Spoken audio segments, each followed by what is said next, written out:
des terrains qui sont dangereux.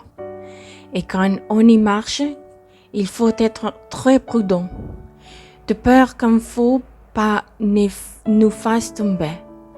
Je ne sais pas si vous avez entendu parler de certains terrains, comme les sables mouvants. Apparemment, il semble que c'est un terrain normal, mais seulement quand vous mettez votre pied sur eux, ces sables vous commencez à réaliser que vous commencez à couler.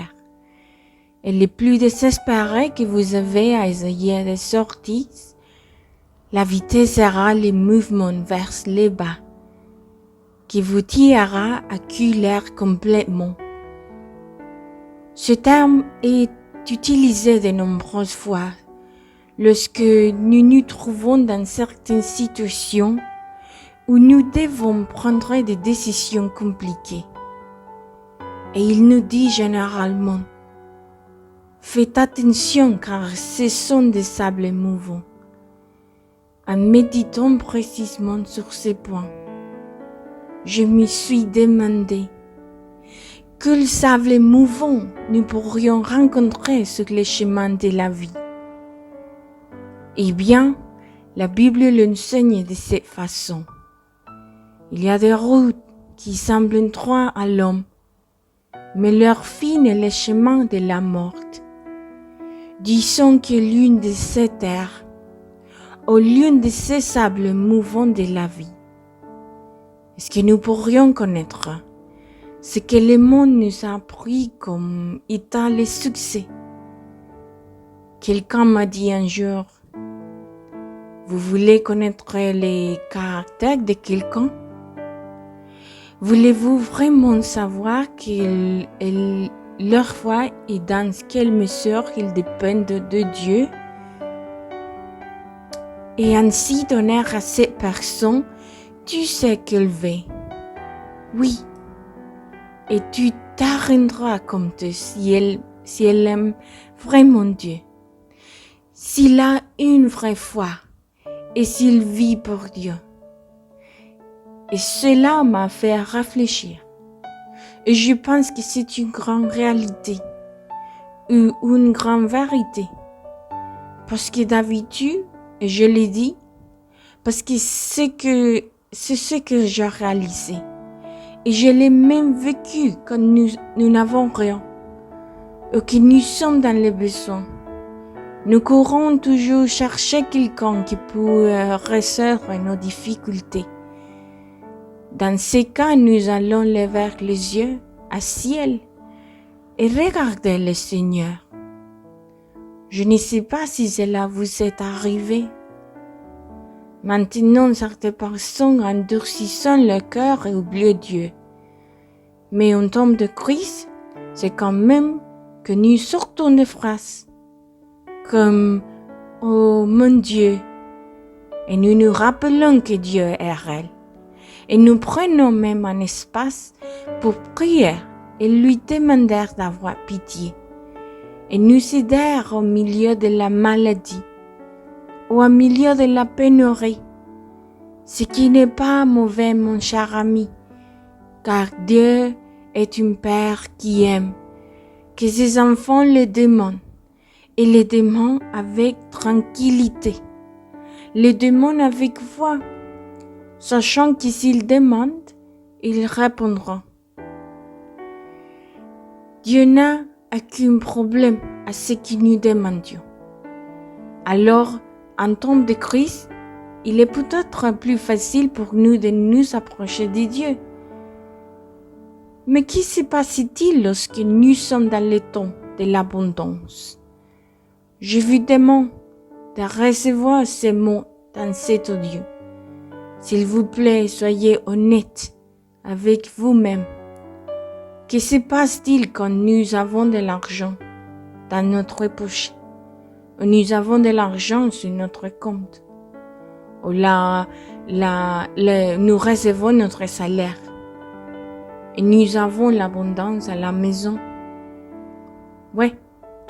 Nous disons que je crois en Dieu. Bien sûr que oui. Mais sommes-nous toujours aussi dépendants de Dieu que lorsque nous n'avions rien, Cela m'amène à méditer. Et je crois qu'il est difficile pour être l'humain de comprendre que la richesse n'est pas tue. Et il est également difficile pour lui de ne pas s'abandonner à la seigneurie de la richesse. J'ai parlé à de nombreuses personnes et je suis arrivée à la conclusion qu'il est quelque peu difficile pour quelqu'un qui a tué de comprendre son besoin de Dieu et qu'il doit dépendre absolument de lui. Par exemple, quelqu'un qui a l'habitude de faire les choses à sa façon et de voir qu'il s'en sort toujours bien. Très peu dépendra du Seigneur parce que la première pensée qu'il aura dans son esprit est « je peux le faire, j'ai toujours réussi ». Et tu sais que j'avais prévu, ça réalise. Ou prêcher à une personne qui a besoin de Dieu. Ou dites à une personne que vous avez besoin de Dieu. Quand elle a de l'argent sur ses comptes, quand elle a des voitures, quand elle a des maisons, entre guillemets, elle a tué. Peut-être qu'elle vous dira, si je crois en Dieu, bien sûr que oui, mais à ma façon. Car leur Dieu n'est pas celui qui guérit le cœur et sauve, mais leur propre compréhension ou l'argent. C'est pourquoi Jésus a dit, il est difficile pour un riche d'entrer dans le royaume des cieux. Il ne dit pas que cela ne peut pas arriver, parce que lorsque nous parlons du royaume des cieux, nous devons comprendre que c'est humain qui exprime le gouvernement, qui exprime la domination complète de Dieu sur celui qui décide de se rendre en soumission à lui. Si nous sommes clairs sur ce concept, nous comprendrons que personne d'autre ne peut régner sur nous. Mais lorsque nous dépendons de la richesse, l'argent cesse d'être un esclave et devient un seigneur. Nous pouvons dire que nous croyons en Dieu, mais lorsque l'argent nous touche, tout change en nous. C'est ce qui est arrivé au peuple d'Israël. Le peuple d'Israël, après avoir quitté l'esclavage de l'Égypte, Dieu les a amenés à travers le désert avec une promesse. Il allait les installer dans un endroit où coulent le lait et le miel, dans un endroit où ils seront libres et où ils joueront des richesses du pays. Et c'est ainsi. Mais avant d'entrer, Dieu leur a recommandé quelque chose à travers moi. Je vous invite à le lire avec moi au chapitre 8 du Deutéronome. Et dans les leçons, nous pouvons comprendre la clarté avec laquelle Dieu donne les messages et pouvoir les synthétiser en quelques mots brefs. Faites attention quand il semble que vous avez déjà tout. N'oubliez jamais Dieu. Cela peut nous arriver aujourd'hui. Ne vous contentez pas de dire « Je crois en Dieu », car la Bible dit que les démons croient en tremblent. Vivre pour Dieu. Est-ce que ça fera la différence? Car vous pouvez croire en Dieu. Mais qu'est-ce qui vous motive? Qu'est-ce qui fait bouger votre cœur? Où est votre confiance et votre fondement? Vraiment en Dieu? C'est totalement différent. C'est pourquoi dans le Deutéronome chapitre 8, verset 10, et c'est un conseil aussi merveilleux. Parce que si nous ne l'écoutons pas et ne le gardons pas, ne le chérissons pas et ne le mettons pas en pratique, plus tard nous aurons beaucoup de maux de tête. Comme c'est arrivé à cette nation, au peuple d'Israël. Regardez ce qui est dit. Quand vous aurez mangé à satiété, n'oubliez pas de louer Dieu pour le bon pays qu'il vous a donné. Cependant, c'est le moment où tu dois faire très attention à ton abondance. Fais attention à ton abondance. Regardez que le risque bien souvent n'est pas de ne rien avoir, mais de tout avoir. C'est là que nous aurons l'heure. C'est là que l'on nous demandera beaucoup plus. Fais attention à ton abondance. Fais attention à ne pas oublier le Seigneur ton Dieu, à d'obéissance aux commandements, ordonnances et décrets qu'il t'a donnés aujourd'hui.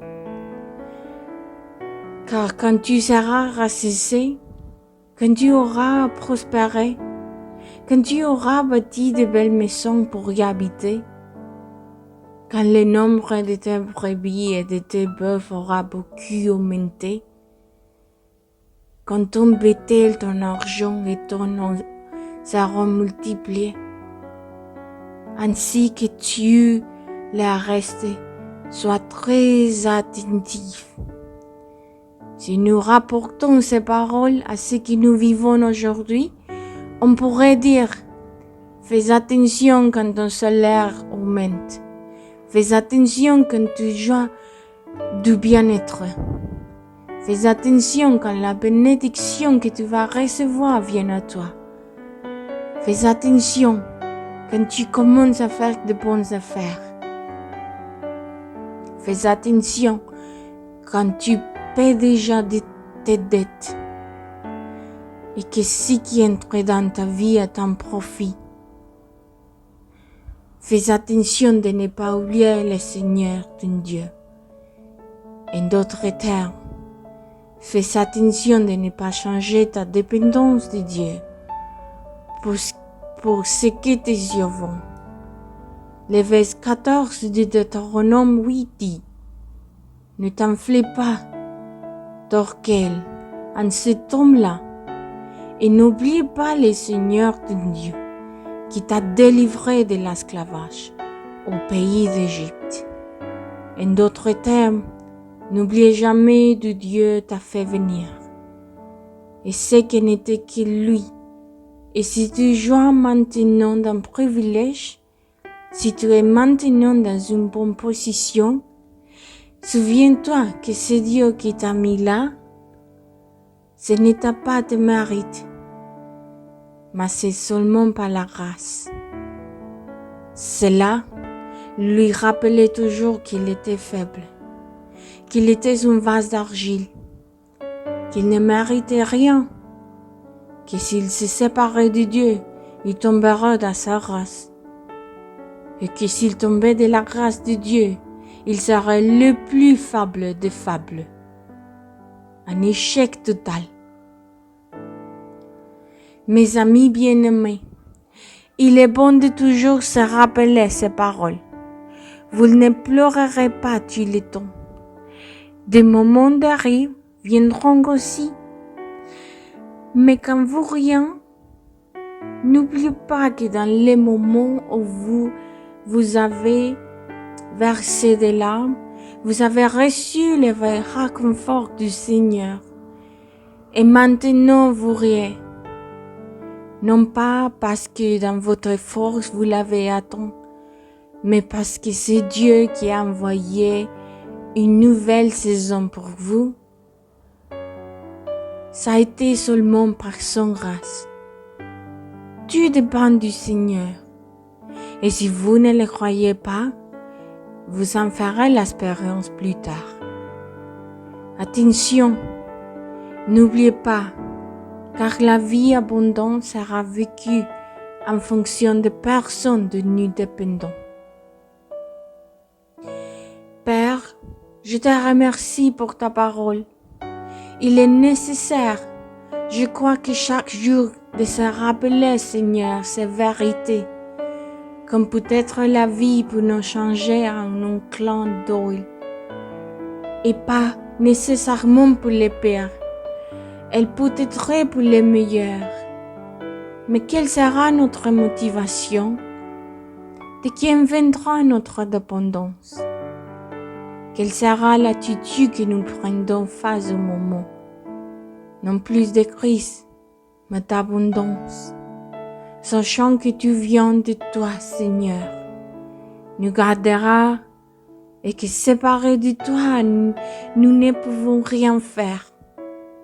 Aujourd'hui, je prie pour chaque personne qui reçoit ces paroles, afin qu'elle ne dévie pas, que ces paroles, Seigneur, résonnent comme un écho dans chaque cœur, pour ne pas oublier, Seigneur, que tu viens de toi, et que peut-être si nous ne reconnaissons pas que c'est seulement par ta grâce, tu comme il est venu aussi pour partir.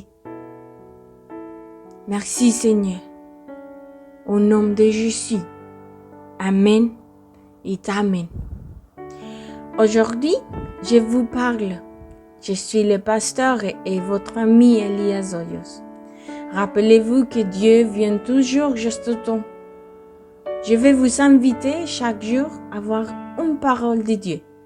Donc, je vous invite à vous abonner à notre chaîne YouTube. Ça s'appelle Devotionals Just in Time. Cliquez sur Subscribe et cliquez sur la petite cloche.